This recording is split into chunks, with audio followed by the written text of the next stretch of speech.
नमस्कार विद्यार्थी मित्रांनो, आजच्या तासाला आपण वर्ग समीकरणे या प्रकरणाला सुरुवात करणार आहोत, ज्याला आपण क्वाड्रॅटिक इक्वेशन्स असं म्हणतो। क्वाड्रॅटिक म्हणजे ज्याच्या डोक्यावर जो चल असेल त्या समीकरणामध्ये वापरलेला, त्याच्या डोक्यावर जर 2 ही डिग्री असेल तर त्या समीकरणाला आपण वर्ग समीकरण असं म्हणतो, क्वाड्रॅटिक इक्वेशन असं म्हणतो। मग वर्ग समीकरणाचं सामान्य रूप काय? What is the general form of quadratic equation? ax square plus bx plus c is equal to 0. This is the general form of quadratic equation. ज्या ठिकाणी a ची किंमत आपण नॉन झिरो अशी घेणार आहोत, जर a जर शून्य झाला तर x चा सहगुणक शून्य, x वर्गाचा सहगुणक शून्य झाल्यामुळे हे लिनियर इक्वेशन तयार होईल। So a is not equal to 0 always, ही कंडिशन त्या ठिकाणी दिलेली असते। So this is general form of quadratic equation.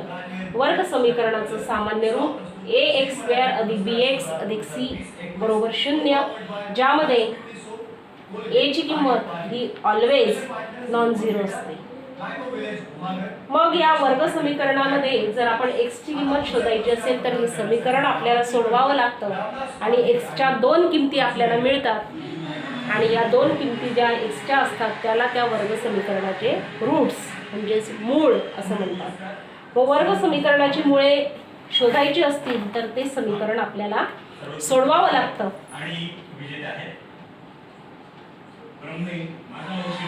मग समीकरण सोडवणं म्हणजे काय तर या x या चलाच्या किमतीमुळे जर दोन्ही बाजूचं म्हणजे दोन्ही बाजू समान येत असतील, x च्या ज्या किमतीमुळे या दोन्ही बाजू समान होत असतील त्या किमतीला त्या वर्ग समीकरणाची मूळ म्हणतात। और in English for which value of x LHS is equal to RHS, then that values of x are called the roots of that quadratic equation. तर 2.1 या सराव संचामध्ये प्रॅक्टिस सेट 2.1 मध्ये आपल्याला फक्त कोणतेही 2 पहिल्या प्रश्नामध्ये कोणतेही 2 वर्ग समीकरण लिहायची आहेत। Write any 2 quadratic equations. कोणतेही 2 वर्ग समीकरण तुम्ही लिहू शकता। पहिल्या एक्झाम्पलमध्ये 7x स्क्वेअर अधिक 2y बरोबर -4 बरोबर 0, x वर्ग अधिक 7y -5 बरोबर 0 असे अनेक समीकरण तुम्हाला लिहिता येतील वेगवेगळ्या x आणि y चे सहगुणक लिहून। 7x square plus 2x minus 4 is equal to 0 and x square plus 7x minus y is equal to minus 5 is equal to 0 असे अनेक समीकरण आपण लिहू शकतो, ज्यामध्ये x स्क्वेअर असला पाहिजे, दुसरं पद x असलं पाहिजे आणि तिसरं कॉन्स्टंट संख्या असली पाहिजे।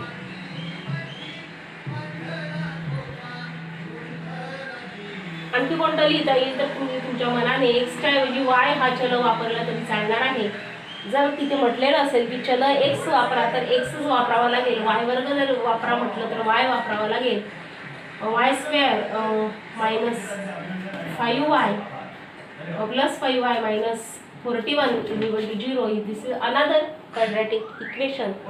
In this way you can write so many examples of quadratic equation. असे अनेक उदाहरण तुम्ही तुमच्या मनाने सुद्धा लिहू शकता। प्रश्न दुसरा, पुढील समीकरणांपैकी वर्ग समीकरण कोणती आहेत ते ठरवा। From the following equations which are the quadratic equations. त्यातलं पहिलं आहे क्वेश्चन नंबर 2, यातलं पहिलं x स्क्वेअर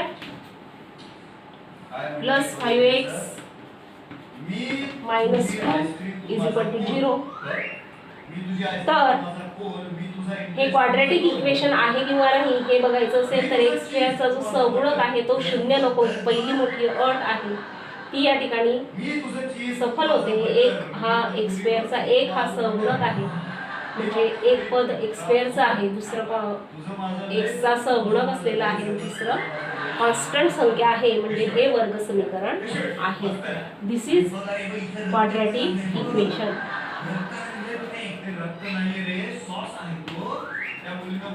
हे वर्ग समीकरण आहे.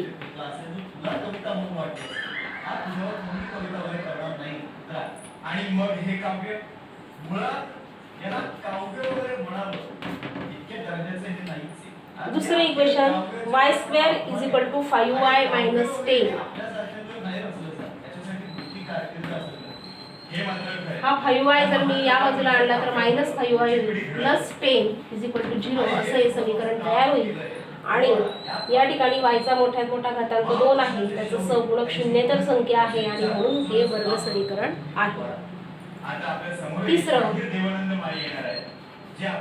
y² + 1/y = 2. आता इथे 1/y असल्यामुळे आपल्याला या समीकरणाच्या प्रत्येक पदाला y ने गुणावं लागेल. So multiplying by y we will get y² × y, y³ plus 1/y × y = 1 = 2 × y 2y. जर आपण हा 2y या बाजूला आणला तर समीकरण मिळेल y³ - 2y + 1 = 0. आता बघा इथे मोठ्यात मोठा घातांक 3 आला आणि म्हणून this is not a quadratic equation. घातांक 2 असता तर हे क्वाड्रॅटिक इक्वेशन झालं असतं, पण इथे घातांक 3 असल्यामुळे हे वर्ग समीकरण नाही. चौथं x ने गुणून पुन्हा आपल्याला मिळेल x² + 1 = -2x. मोठ्यात मोठा घातांक 2 आला, त्याचं सहगुणक 0 नाही आणि त्यामुळे हे इक्वेशन वर्ग समीकरण आहे. पाचव्यामध्ये आपल्याला कंस सोडवावा लागेल आणि सोडवल्यानंतर आपल्याला इक्वेशन मिळेल m² - 3m - 10 = 0 म्हणजे हे वर्ग समीकरण आहे. आणि सहाव्यामध्ये m घनचे जे पद आहे ते एका बाजूला जर आणले आपण तर ते कॅन्सल होणार नाही. त्या ठिकाणी -2m³ शिल्लक राहील आणि त्यामुळे क्यूब आल्यामुळे घन आल्यामुळे हे वर्ग समीकरण नाही. अशा पद्धतीने तुम्हाला हा पहिला प्रश्न लिहायचा आहे. लिहून घ्या एवढं.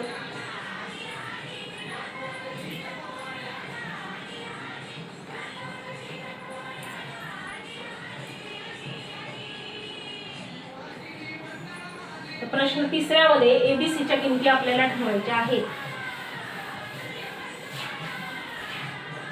Right the values of A B C in the following equations.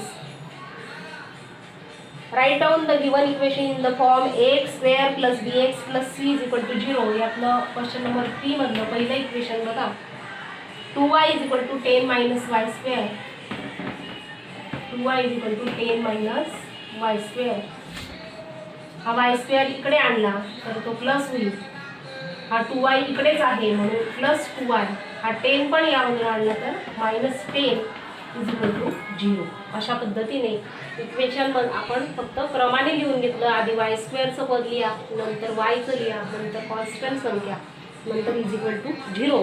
या स्वरूपात आपण लिहून घेतलं ax² + bx + c = 0. या फॉर्ममध्ये इक्वेशन आलं की मग आपण एबीसीच्या किमती ठरवू शकतो. ए म्हणजे काय? या स्क्वेअर पदाचा सहगुणक.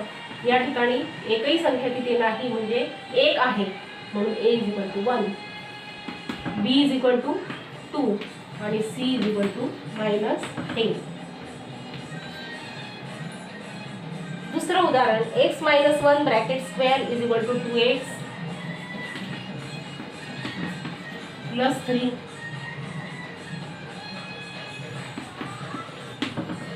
आता x - 1 (² चा आपण स्क्वेअर आधी करून घेऊ. काय तो पहिल्या पदाचा वर्ग x², 2 × x × 1 - 2x plus second पदाचा वर्ग म्हणजे 1 चा स्क्वेअर 1 = 2x + 3. सगळे पद आपण या बाजूला आणू. हा 2x इकडे लिहू, -2x. हा +1 आणि हा -3 = 0. x² -2 -2 -4 x आणि ते -3 + 1 -2 = 0. देअरफॉर हे आता इक्वेशन आपल्या जनरल फॉर्ममध्ये आलं ax² + bx + c = 0. या फॉर्ममध्ये आलं की आपण ABCच्या किमती लिहू शकतो. इथे a ची किंमत 1, b ची किंमत -4 आणि c ची किंमत -2. अशा पद्धतीने आपण ABCच्या किमती लिहिलेल्या आहेत. अशाच पद्धतीने ABCच्या किमती तुम्हाला पुढच्या 3 उदाहरणांमध्ये लिहायच्या आहेत आणि ही पण उदाहरणं वहीमध्ये लिहून घ्यायची आहे. आतापर्यंत आपण जेवढी उदाहरणं लिहिली ती सगळी तुम्ही वहीमध्ये लिहून घ्यायची आहेत.